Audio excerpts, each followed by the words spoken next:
we're just going to start off. It wouldn't be a dust teaching, I think, if I didn't just start off with some very generic questions for discussion.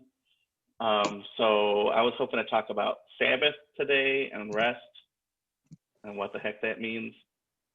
So I'm just going to start off by asking, like, when we talk about rest, like, what is rest? When you think of rest, what do you think of?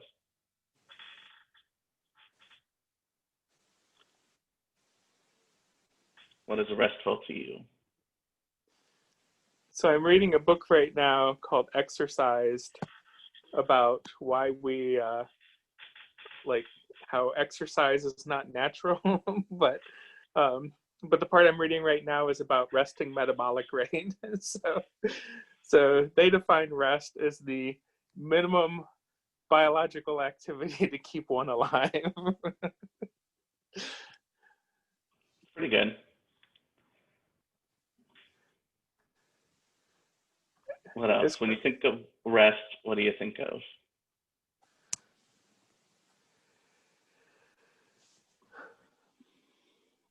Well, for me, it's primarily just freedom from work. That's good. Diana says being at peace. Being worry-free. Being worry-free. Those are both good. Well, what about Sabbath? What's your experience with Sabbath? And is that the same as rest, or is it different?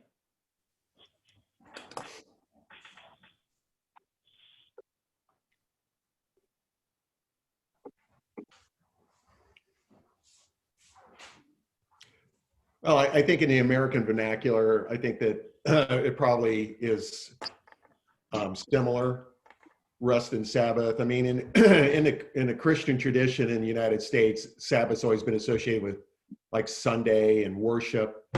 But I believe, like in the Eastern mindset, it's quite different. It's really, I consider it that Sabbath is an occasion for us to discontinue building our kingdom in favor of building God's kingdom. So it's one particular day a week that we set aside where we put all of our kingdom activities aside and focus on God's kingdom. I like that. Craig says we try to spread Sabbath out throughout the week, an hour here, 3 hours there. Eventually we get to 24 hours. I definitely feel like that in my life a lot of the time. Yeah, we do kind of sorry, Meadow has figured out how to turn the mic on and off with the space bar. We do Sabbath kind of formally, like Friday nights we try to have a dinner and light candles and say special prayers, and we try to like make our Saturdays family days together. And like Mitch said, you know, just the idea that it's like a reminder that God is in control, that if I don't get done what I'm convinced I need to get done for 24 hours, that it'll still be okay.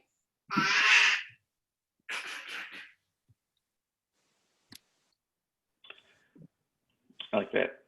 So what would you say you prioritize in your life? Is it rest that comes first? Is that priority, or is it work that comes first?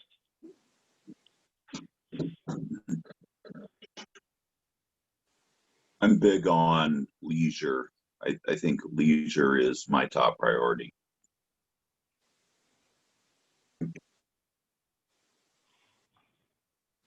Hence all the leisure suits that you wear, David. Yes.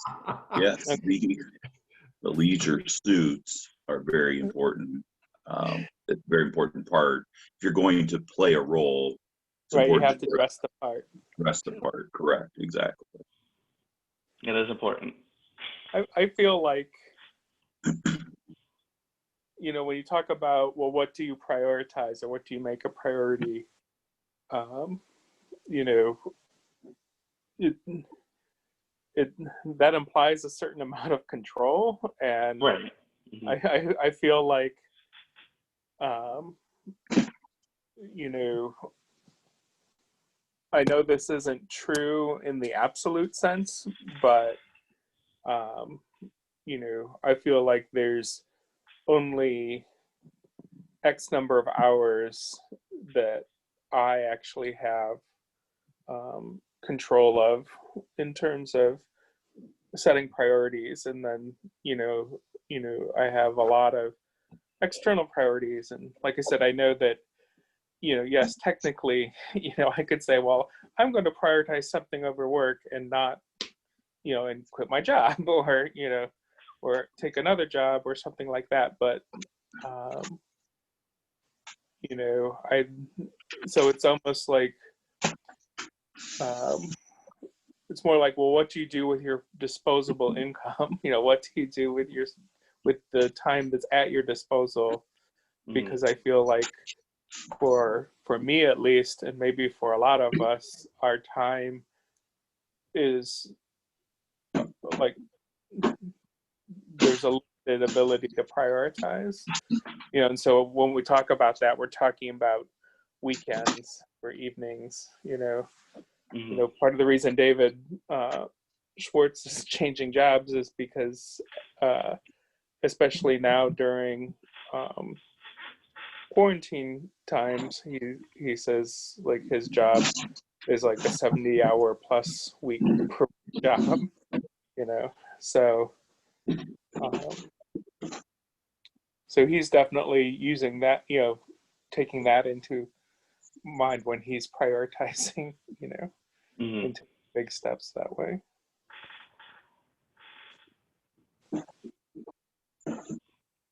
And Craig says a lot of times it feels like leisure is work.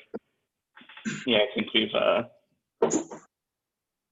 and there's sometimes almost like I don't know if you want to say competition, but in this like social media world, there's like, when we have leisure time, we want to like, or some of us want to like, well, look at me, I'm,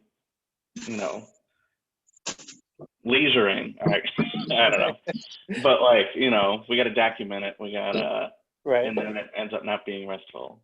Or we like, can't put things out of our minds, or work is too stressful, or whatever. There are lots of things.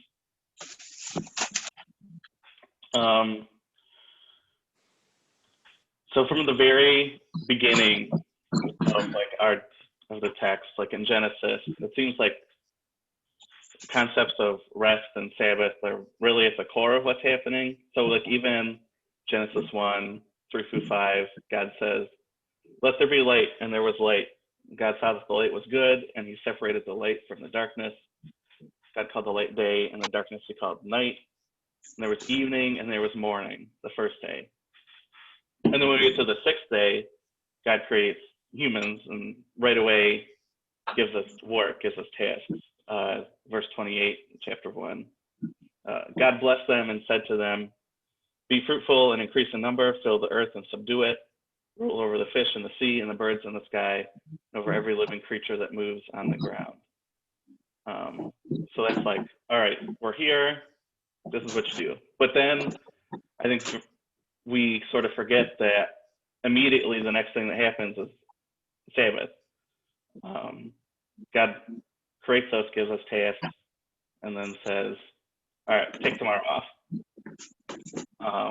So Genesis 2:3, by the seventh day, God had finished the work he had been doing. So on the seventh day, he rested from all his work. Then God blessed the seventh day and made it holy, because on it he rested from all the work of the creating that he had done.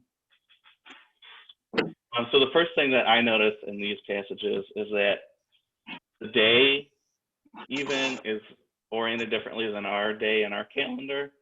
So it says there was evening and there was morning, the first day. Like on the Hebrew calendar, the day starts at sunset.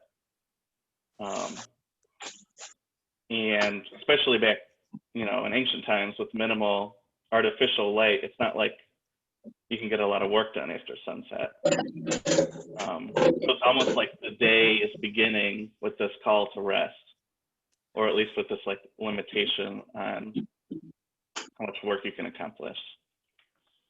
And then later in Genesis, once people are created, we're given tasks, but then rest comes first. So I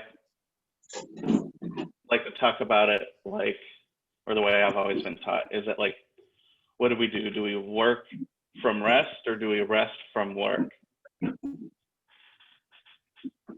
Craig says, how different would it be if humans were created first and got to see the creation and experience the rest? And no, I'm not high. Well, I was almost, and I'm also not high, but it's what before the first day, was that rest for God? I don't know. Because people would be like, oh, well, Sabbath is the last day, so you get your work done first and then you rest. But what came before all that work? Was that rest? I don't know.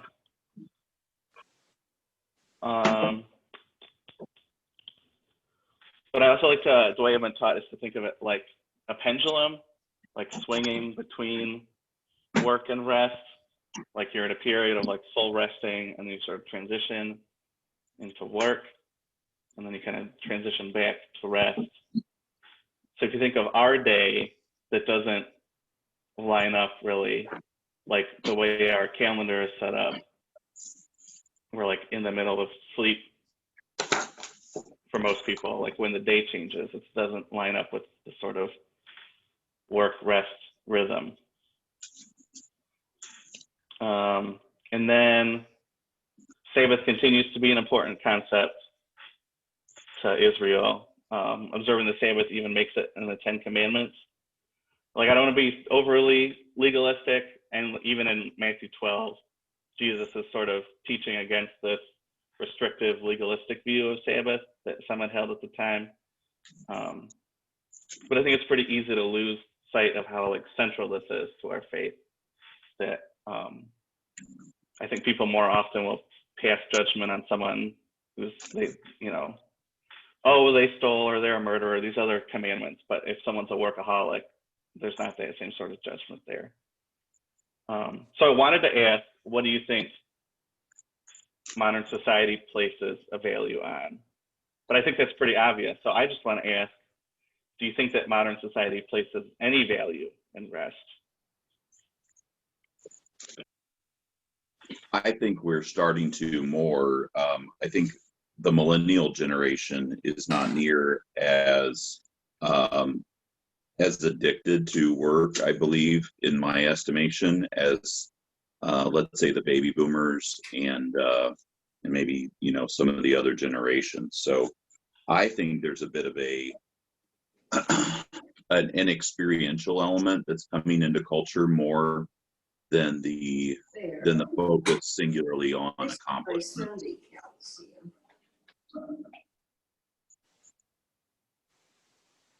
Yeah, I was going to say that there definitely is a value on rest, in the mental health community. So, and since I feel like in recent years, it's more expected or accepted for people to seek counseling and stuff like that when they've got different issues, that I think in turn, that idea of rest and, renewing yourself has also become more accepted and mainstream.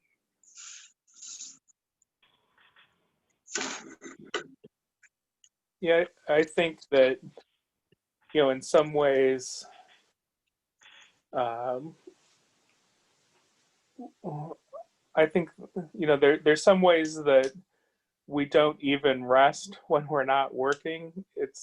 We do these other things, but they feel just as much like obligations or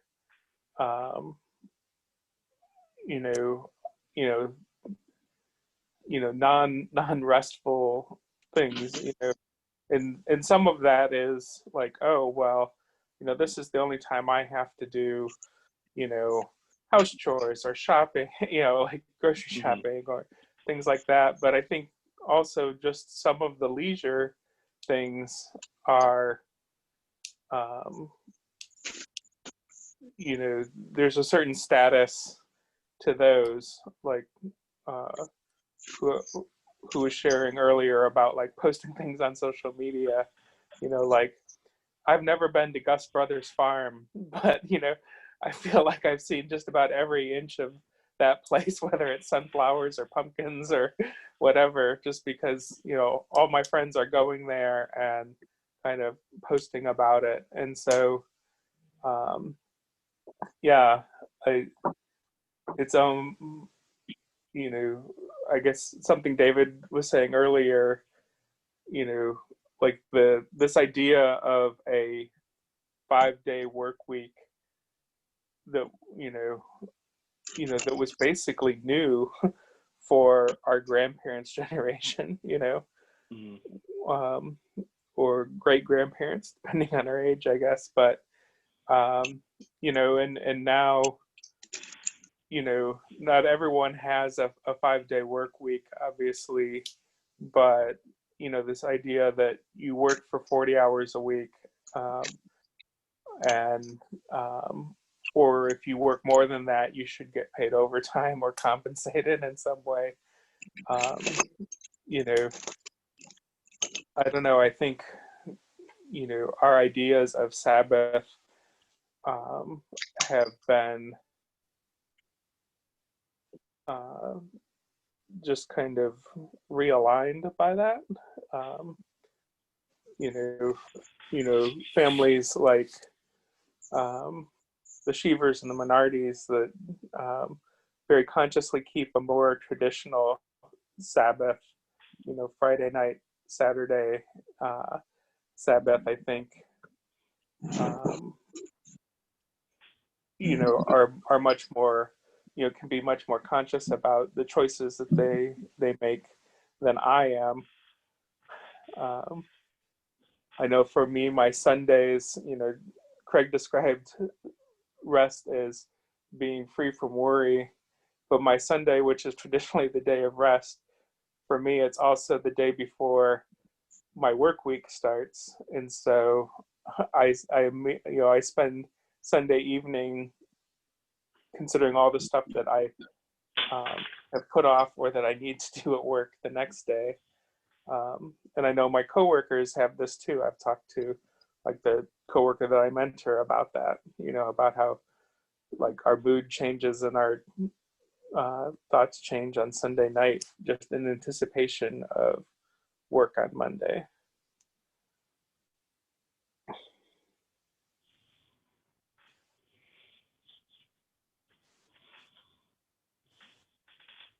Craig says, we only value rest in as much as it helps us get through the day. If you could get away with 15 minutes of sleep per day, you would.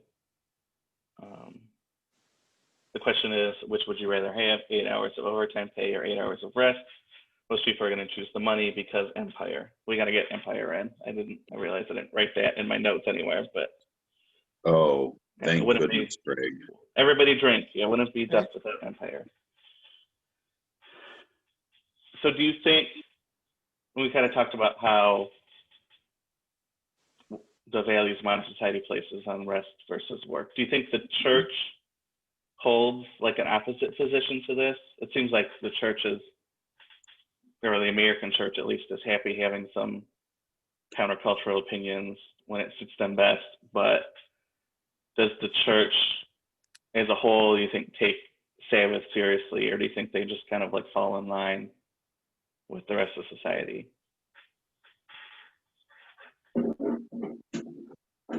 Well, I really think that the church in general thinks that Sabbath is basically just going to church on Sunday morning, and that's pretty much it. So I don't think, and what's really interesting in the text is that the first thing that is sacred is time versus place. We place value more on place than time. So it's the church, it's the building, it's that whole structure. I don't think Christians do a very good job at all on placing sacredness on time. And obviously that was really important to God, which is really interesting because God is above and outside of the time element. So as humans came into the picture, as the planet came into the picture, as creation came into the picture, God placed a value on time. And so I don't think we stop and think about it very frequently at all, frankly. Sacredness of time, the value of time. I don't think we put much emphasis on it at all in the church.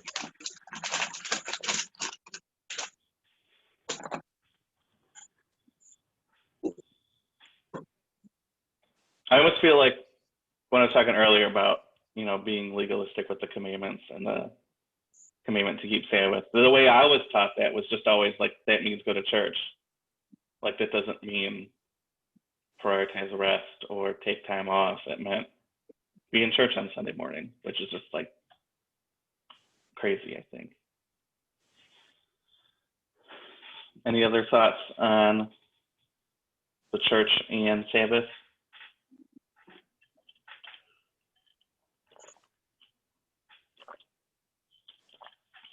Well, I think to go along with that,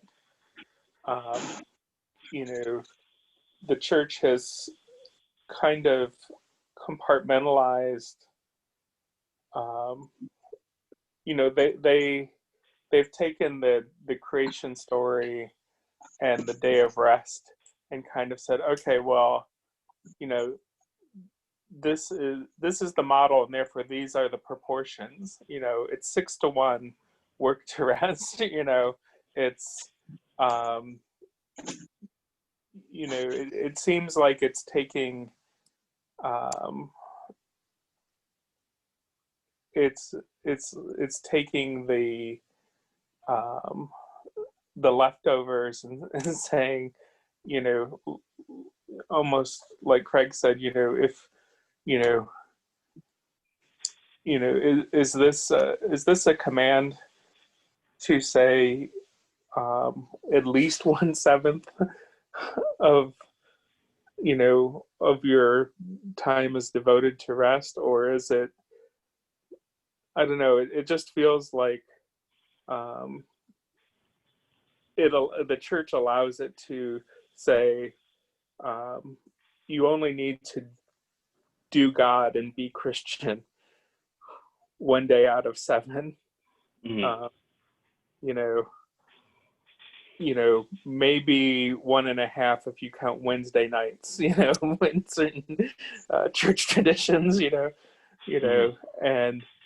and therefore, if you've done that, you're good.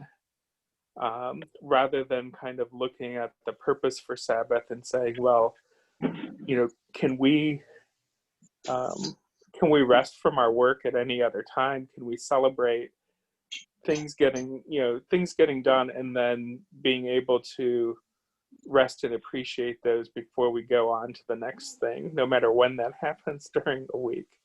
Mm-hmm. I think in a certain way the church legalism has shrunk the idea of Sabbath to being either like a reward at the end of the week, or to just being the 1 day a week that that you prioritize, you know, spiritual things. You know. Mm-hmm.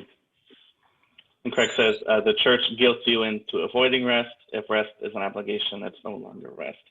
I feel like a lot of places it's not, if you sign up for a volunteer role or whatever, they're not like, oh, like, we understand if you need to do something else every once in a while, or we want to make sure before you take on this role that this isn't eating into your ability to rest. It's just like, you know, well, the church has to keep moving, you know, who cares about if you're rested?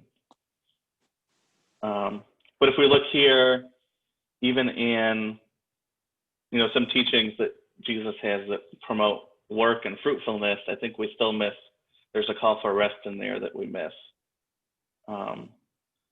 So I'll just read it real quick, but I was looking at John 15 verses 1 through 8.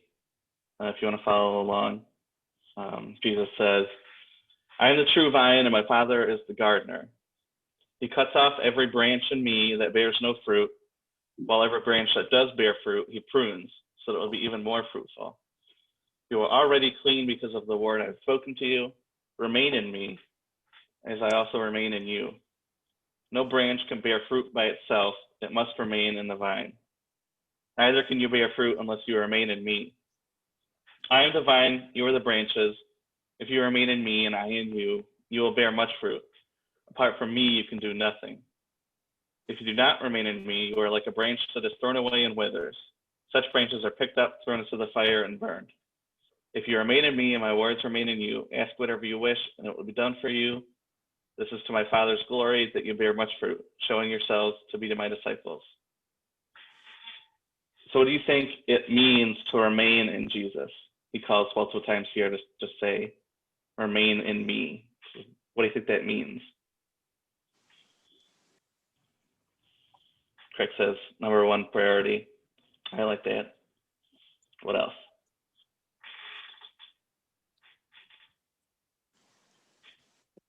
I think it's an interesting word choice for translation. Or, I've also seen it as abide. Mhm. Like both of those seem like they're very they're very intransitive verbs. They're very passive, as opposed to something like, cling to me, or something that seems like it takes action on our part. For me, the words remain and abide are kind of like, well, this is your natural place, and that your responsibility is it doesn't take action to stay there so much as it takes not leaving, Right. So. And what do you think it means that he says, well, every branch that does bear fruit, he prunes so it'll be even more fruitful? What do you think it means that even the fruitful branches are pruned?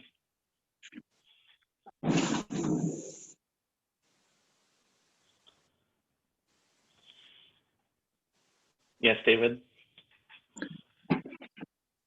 Thank you, Andrew. So in my experience in Arbory, wait, like that start. I found, so I have a Rose of Sharon that normally is a bush, but I have found that if I prune it, it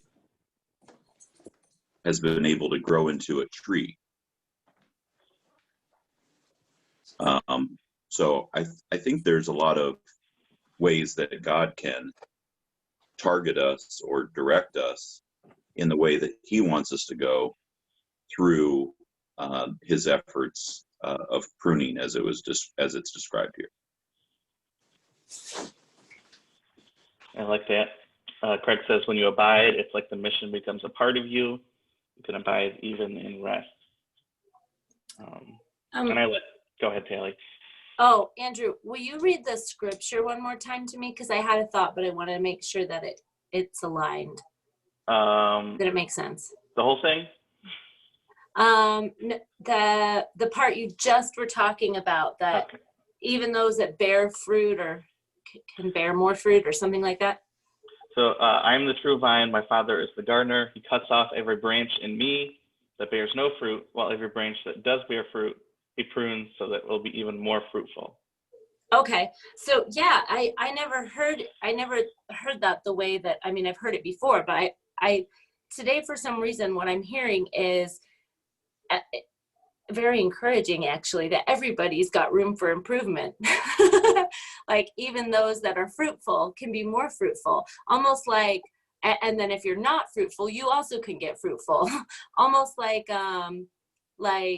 meeting everybody where they are. No matter where you are, you can choose to be more, you can choose to be more, you can choose to be better if you remain in Christ, you know? So yeah, so I'm feeling very encouraged by it. Like no matter what level you're at, there's always room to be more fruitful. And it's funny though, in my experience, that wasn't as much about like work. I know I think you were presenting it in that context, but I always heard the bear fruit as like, you know, evidence that people were Christians. That's how you know, because they bear fruit.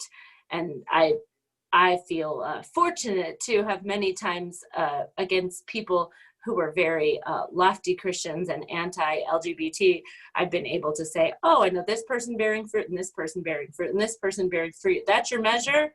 You know, okay, well then I guess they're all good, right? So, but I've only heard that in context to work for the kingdom, as in whether it be, you know, turning people towards Christ or serving the poor or, you know, that kind of thing. I haven't heard the bear fruit analogy when it used as just people's normal work that they get paid for to support their family, you know. So anyway, that was more than one thought, obviously. No, I like that. I think this also gets into like working to earn God's favor versus like working because we're already in God's favor. Because like a vine just grows, like that's what it does. It's the branch remains in the vine, it grows. Like I think too often our focus is on like, well, I don't see any good fruit. Like I must be doing something wrong. I'm not spending enough time on this, or I'm not putting enough effort in, or whatever. But I think almost it would be right to like kind of change our priority there, and focus on how do we remain in Jesus, and then sort of the growth and the fruit. If we're doing that, will follow. And it's not to say that you don't have to do anything. I mean, it says here, if you do not remain in me, you are like a branch that is thrown away and withers. Such branches are picked up, thrown to the fire, and burned. Like it's not like never do anything and that's fine, but like that maybe the focus isn't like a branch on a vine isn't like, got to bear fruit. Right. Like, it's just the natural consequence of the growth of the plant. And also, if we want to talk about like, growing grapes in the first century, often the branch would produce fruit before it was strong enough to support it. And so that was also part of this like pruning practice, is that you wanted to make sure that the branch was mature enough and that the plant had a good enough root system so that when the fruit started, that it could be supported.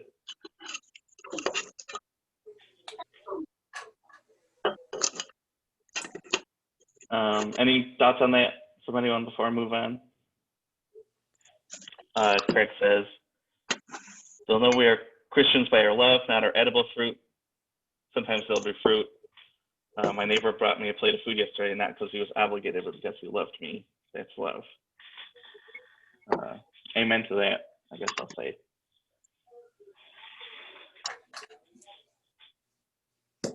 Can you think of any times in the text when Jesus kind of lives out this pattern of placing an emphasis on rest?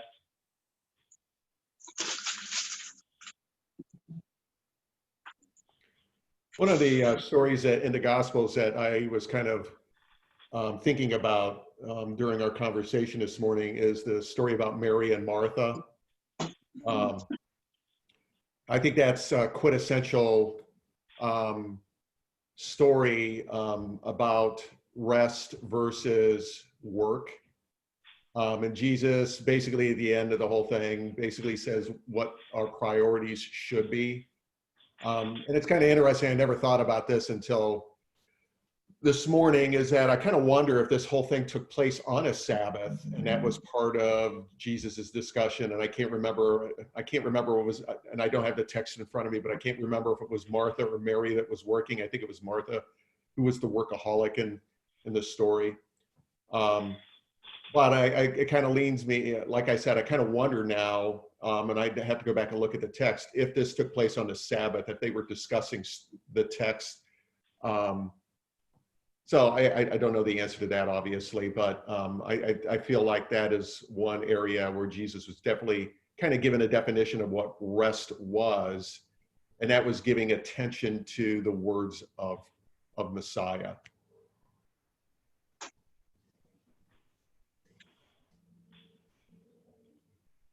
I like that. Craig says, yeah, he was pissed that they kept falling asleep. I guess there is that one. I hadn't quite thought about that.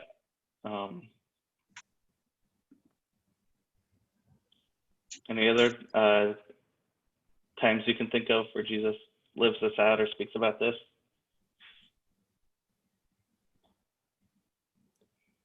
Well, another one, it's kind of works on the opposite side, is when Jesus and the disciples were gleaning on the Sabbath and they got reamed by the Pharisees. So the Pharisees had a real different opinion about what was permitted on the Sabbath.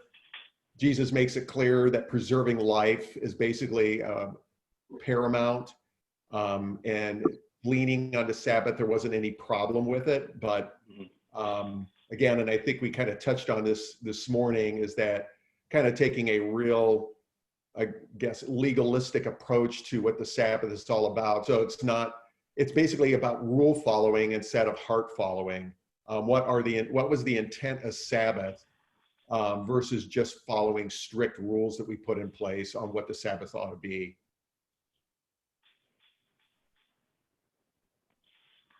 Yeah. Some other stuff I had found, I don't know if I would totally call this rest, but I don't know, and you could call it rest. So Jesus gets baptized and then he goes out in the wilderness for 40 days. You would think, like in today's culture, it'd be like, you graduate and you get right to work, or you finish training and you get right to work, or whatever it is. Now that I'm sure that wasn't like a fun renewing 40 days for him in every sense. But it does here, if I'll pull it up.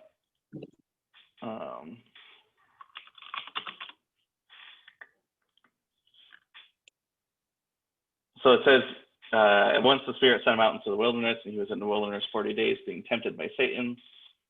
He was with the wild animals, and angels attended him. So I guess, I don't know, angels attending him, maybe a tiny bit of rest. But it wasn't work, though. And then in Mark 6, so Jesus has sent out the 12. And when they come back, they feed the 5,000 with the fish and the loaves. But between the two things, this happens. So it's verses 30 through 32, Mark 6. The apostles gathered around Jesus and reported to him all they had done and taught.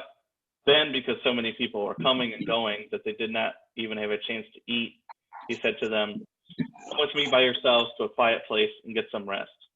So they went away by themselves in a boat to a solitary place. And then eventually they get, everyone's like, "Hey, we want you to come back." But he still, in this case, prioritizes rest. And then I had skipped this. Well, let's see what Craig says first. Seems like Jesus values the rest as opposed to the work when it came to the sisters. I'd love to get a post-chapter behind-the-scenes interview with him. Yeah, that'd be nice in a lot of cases. At the end of Mark 1, verses 35 through 37, it says very early in the morning, while it was still dark, Jesus got up, left the house, and went off to a solitary place where he prayed. And when his companions went to look for him, and when they found him, they exclaimed, "Everyone's looking for you." So even as much time as Jesus does spend traveling and teaching and healing, rest is still a priority to him, I think. And that's something that we can as much as we're able to in today's world, take something from. So I've just got a couple questions to end this.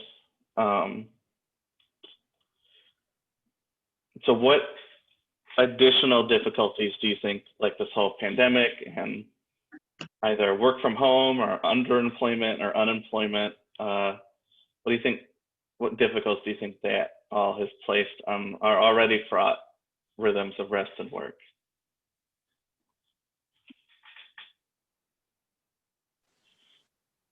Well, I think the whole phrase of essential worker, kind of one, is something to consider in light of this, and two, if your work is essential, then society is telling you that you don't deserve rest from it either, because what you're doing when you're at work is more important than you or what you're doing when you're not working. And so I think that's one thing in the pandemic for people who have jobs that have been deemed essential.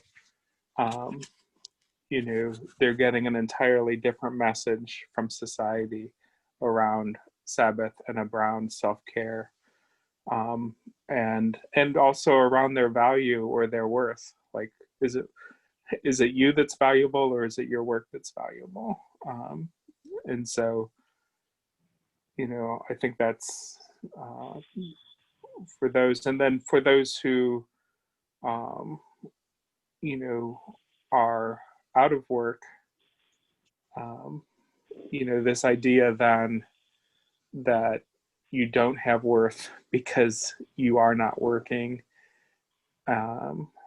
This idea of what, if we've reduced it to the proper proportion is, 5/7 to 6/7 for work and 1/7 for rest and self-care,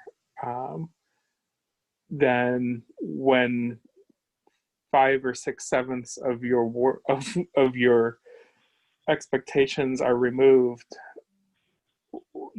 is what you do during that time valuable? Is it at all in balance or restorative?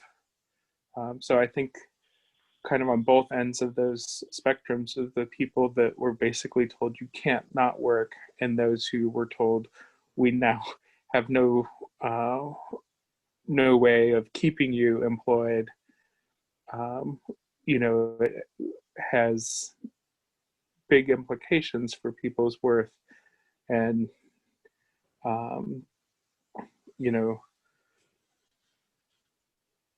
yeah, Craig, that's a lot of what I was thinking about in terms. So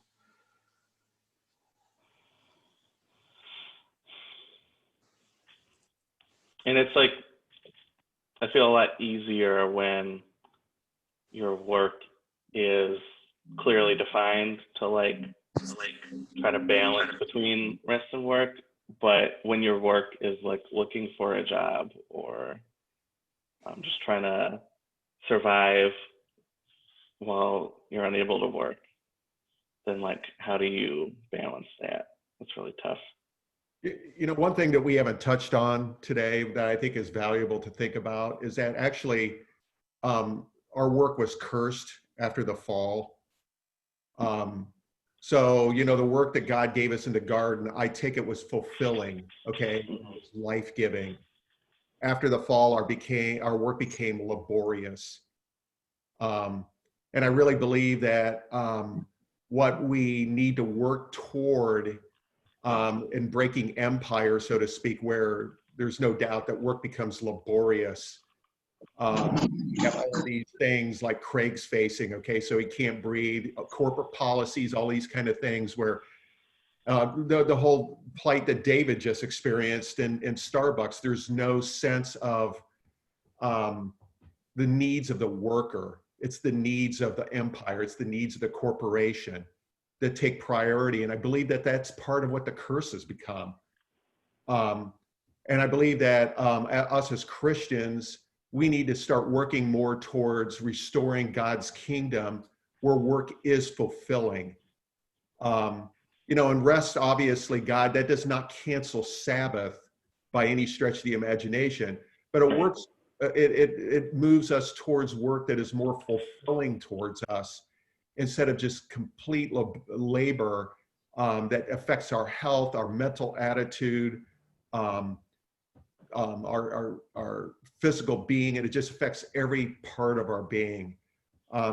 So I think it's worthwhile just to think about that as part of like what we should be working towards in building God's kingdom is restoring work to being a fulfilling activity in our lives instead of such a laborious item in our lives that actually has a huge impact on us mentally, physically, spiritually, socially.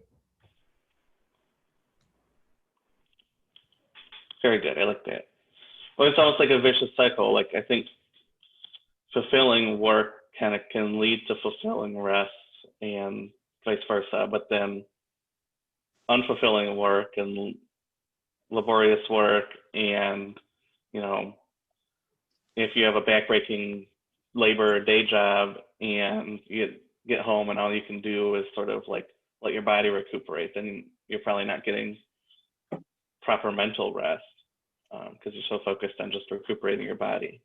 Whereas if fulfilling work, balanced work, and I think balanced, fulfilling rest kind of lead into each other. So maybe it's 11:30, so I'm not going to get too much further in, but it'd just be, I think, something good to think about either now or throughout the next couple of days. Like, what are some things that we can do, maybe small pockets of our lives that we do have control over, to prioritize good, fulfilling rest, even in these difficult times. I don't think it's something that, comes natural,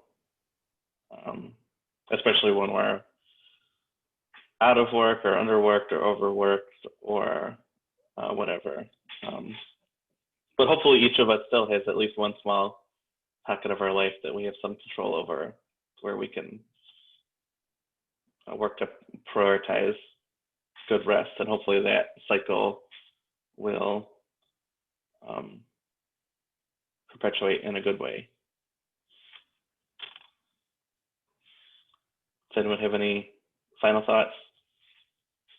Thanks, Mitch. Yeah, I guess thank you. I'll pray us out, and then we'll do prayer requests. Dear Lord, thanks for bringing us together today. We pray that in these trying times for everyone, for reasons on all sides of the spectrum, that you help us to remain in you, to bear fruit, and to balance work and rest in a way that makes both more fulfilling. Amen.